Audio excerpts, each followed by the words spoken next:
احنا اشبعنا البصرة والبطولة حديث عن الترحيب والتنظيم والأجواء الجميلة. فنيا ارتقت البطولة لمستوى كبير.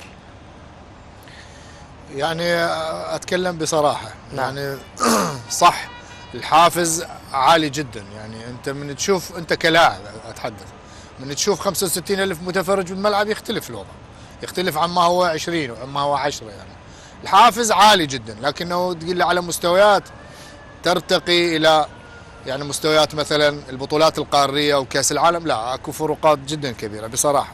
يعني أنا أشوف، يعني شفت الفريق السعودي اجى صح بالأولمبي وطلع من الدور الأول، لكنه أنا يعني من وجهة نظري قد راح تشوفه يمكن أول المتواجدين بكأس العالم. يعني هذا الجيل يعني يلعب بالتصفيات. أنا شفتهم في بطولة آسيا اللي حصلوا عليها في أوزبكستان. اكو كم من المواهب. اكو نقطة مهمة جدا، المدرب اللي يجي يدرب منتخب وطني يلقى قاعدة واسعة جدا بها أكثر من 70 لاعب 80 لاعب، مستوياتهم متقاربة، لاعبين موهوبين، قدراتهم البدنية والذهنية والتكتيكية ممتازة جدا، وهذا يسهل عمله حقيقة. يقدر يعني بسهولة يصنع فريق.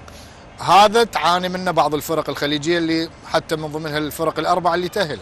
طيب يا كيف في هذا النقطة تحديدا، مثلكم أنتم في العراق يعني معكم كثافة سكانية كبيرة ومهارات فنية اللاعبين كثير، ما المانع أن تكون نفس التجربة اللي صارت في البحرين لتكوين فريق لفريقين؟ نعم. يعني يكون بديل جاهز، يعني بشكل شوف رديف كابتن، رديف ثابت، رديف جاهز، رديف مساوي للفريق الأول. أفتهم كلامه كابتن. الأندية الحكومية اللي تحصل دعم حكومي بالعراق، من إجاها الدعم الحكومي عملية صناعة اللاعبين انتهت رسميا. لماذا؟ لماذا؟